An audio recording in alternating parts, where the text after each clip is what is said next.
Hello students. आज हम start करेंगे क्लास 9 हिस्ट्री के फर्स्ट चैप्टर को, जिसका टाइटल है द फ्रेंच रिवॉल्यूशन। आप लोगों के सामने अभी जो स्लाइड है उसमें आप लोग देख पा रहे हो कि इसमें फ्रेंच रिवॉल्यूशन के बारे में कुछ पॉइंट्स लिखे हुए हैं। तो फ्रेंच रिवॉल्यूशन में बेसिकली हम स्टार्ट करेंगे उस टाइम के जो किंग थे, लुइस एक्सवीआई के बारे में पढ़ के। तो जैसा कि आप बोर्ड में देख सकते हो कि लुइस एक्सवीआई या फिर लुइस 16 फ्रांस के राजा बने इन द ईयर 1774 और वो बिलोंग करते थे बर्बन फैमिली को। सेकंड पॉइंट उनके बारे में जो है वो ये है कि लुइस 16 की शादी ऑस्ट्रियन प्रिंसेस मैरी एंटोनाइट के साथ हुई थी। थर्ड जो फैक्ट हमें लुइस के बारे में पता चल रहा है वो ये है कि लुइस 16 जब फ्रांस के राजा बने तब वहां का जो शाही खजाना था वो टोटली खाली हो चुका था। फोर्थ जो पॉइंट है वो ये है कि एक्स्ट्रा बर्डन आ रहा था वहां के शाही महल के रख रखाव को लेकर। तो ये एक इंट्रोडक्टरी पार्ट है फ्रेंच रिवॉल्यूशन और उस टाइम के राजा लुइस 16 के बारे में।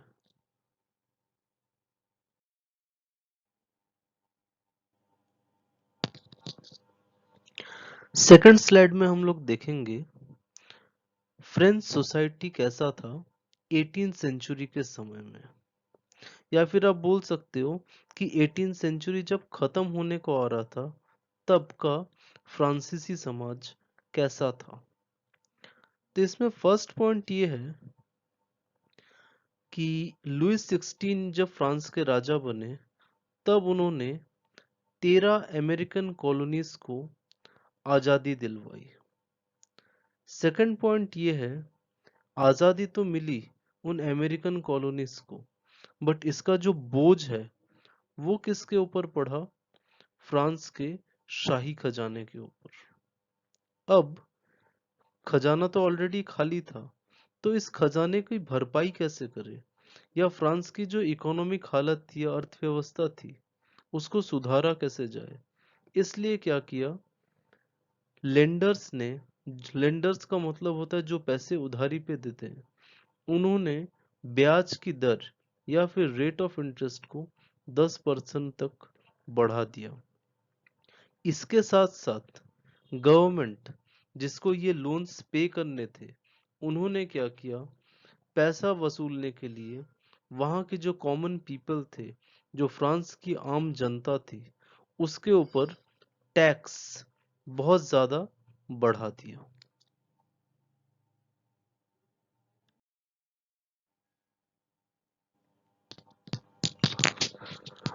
इस स्लाइड में हम देखेंगे कि 18 सेंचुरी में फ्रांस का जो समाज था वो कैसे बटा हुआ था। तो फ्रांस में समाज को बांटा गया था एस्टेट के बेसिस पे। एस्टेट का मीनिंग आप लोग नीचे देख सकते हैं। एस्टेट एक तरीके की जागीर होती है जो किसी व्यक्ति या उसके परिवार के अधीन हो। तो फ्रांस के सोसाइटी में जो पहला एस्टेट था वो था क्लर्जी का। क्लर्जी वो लोग होते हैं जो किसी धार्मिक समुदाय को बिलोंग करते हैं। अब हम आते हैं सेकंड एस्टेट पे। सेकंड एस्टेट होता है नोबिलिटी का, जो जमींदार लोग रहते हैं राजा के एक स्टेप नीचे, जिनके पास बहुत भारी मात्रा में जमीन होती है, पैसे होते हैं और अधिकार होते हैं। अब हम बात करते हैं फ्रांस के थर्ड एस्टेट की।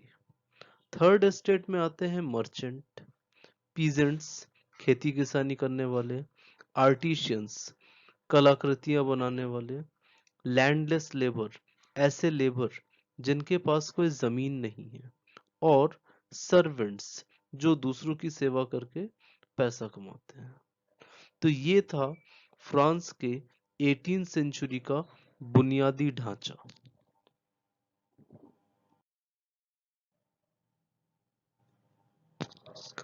अब थोड़ा जान लिया जाए कि फ्रांस में लोगों के ऊपर किस किस तरह के टैक्स लगाए जाते थे।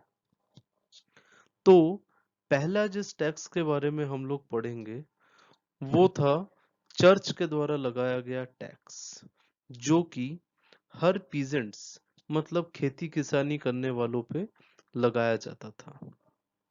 इस टैक्स का नाम था टीथे और हर पीजेंट को ये टैक्स देना जरूरी था। दूसरा जो टैक्स था वो था डायरेक्ट टैक्स, जिसको हम लोग बोलते हैं टैली।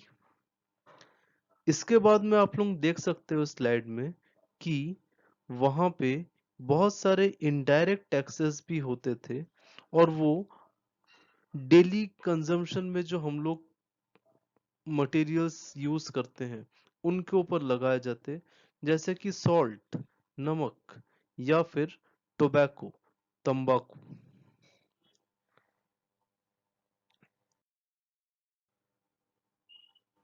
ये एक फ्लो चार्ट है जिसमें मैंने समझाया है कि 18 सेंचुरी फ्रांस में किस तरीके के टैक्सेस लगाए जाते थे। तो जैसा कि आपने पहले पढ़ा है, जो पहला टैक्स है वो था टीथे, जो कि पीजेंट्स खेती किसानी करने वालों से वसूला जाता था। सेकंड है टैली, इसको हम लोग डायरेक्ट टैक्स भी बोलते हैं। और तीसरे नंबर पे आते हैं बहुत सारे इनडायरेक्ट टैक्सेस। नीचे आप लोग देख सकते हो ब्लू इंक में लिखा हुआ है कि ये सभी टैक्सेस ने फ्रांस की जनता के ऊपर बहुत बर्डन क्रिएट कर दिया था।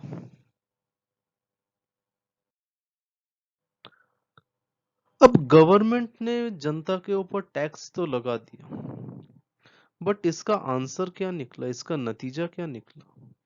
नतीजा आप लोग देख सकते हैं, रेड इंक से मार्क किया हुआ है, स्ट्रगल टू सरवाइव। मतलब फ्रांस की जनता को अब सिर्फ जिंदा रहने के लिए संघर्ष करना पड़ा।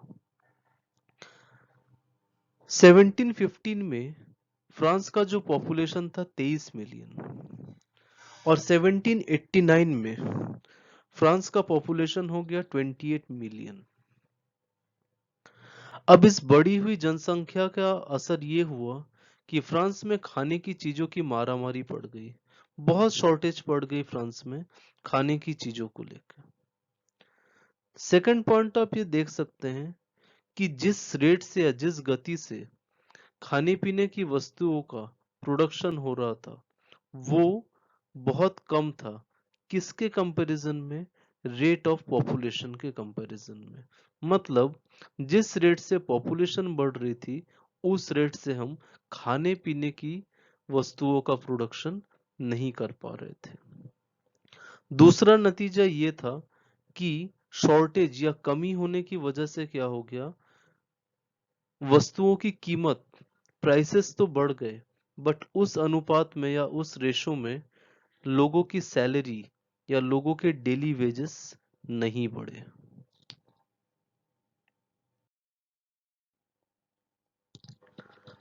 अब इन सब चीजों की वजह से एक ऐसी सिचुएशन क्रिएट हुई या एक ऐसे हालात उत्पन्न हुए जिसको हम लोग बोलते हैं सबसिस्टेंस क्राइसिस। सबसिस्टेंस क्राइसिस एक ऐसी सिचुएशन है जहां पे लोगों का जिंदा रहना ही मुश्किल हो जाता है। ये किसी भी क्राइसिस का एक एक्सट्रीम पॉइंट है और हम सबको ये प्रे करना चाहिए कि हमको कभी सबसिस्टेंस क्राइसिस जैसी कंडीशन देखने को ना मिले।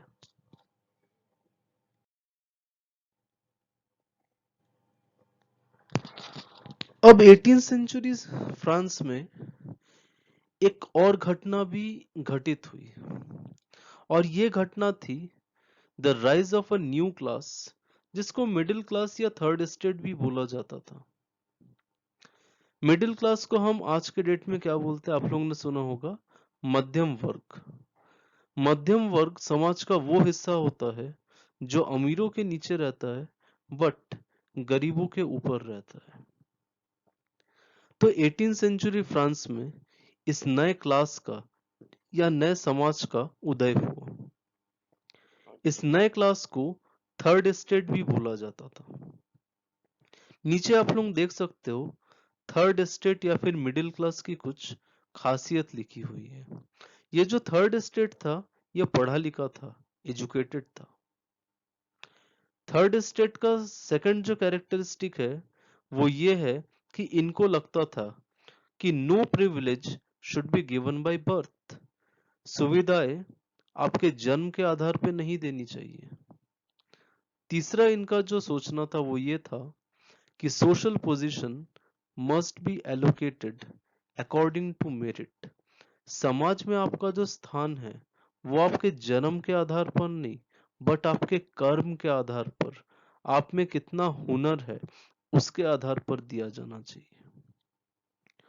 और चौथा इनका जो मानना था, जो कि समाजतंत्र या फिर डेमोक्रेसी की नींव मानी जा सकती है, वो ये था कि rules and regulations should be equal for everyone.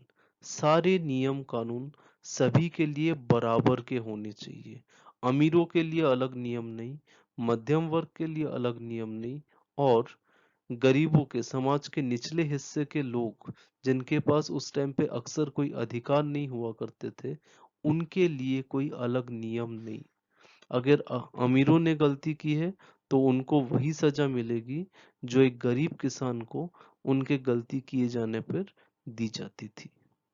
तो स्टूडेंट्स, ये था आपके क्लास 9 के हिस्ट्री के चैप्टर 1 द फ्रेंच रिवॉल्यूशन का फर्स्ट पार्ट। अगर आपको इस वीडियो में कोई भी दिक्कत या परेशानी है तो आप फ्री हैं मेरे को कांटेक्ट करके डाउट्स क्लियर करने के लिए। Thank you. आशा करता हूँ आपको ये वीडियो अच्छे से समझ में आया होगा।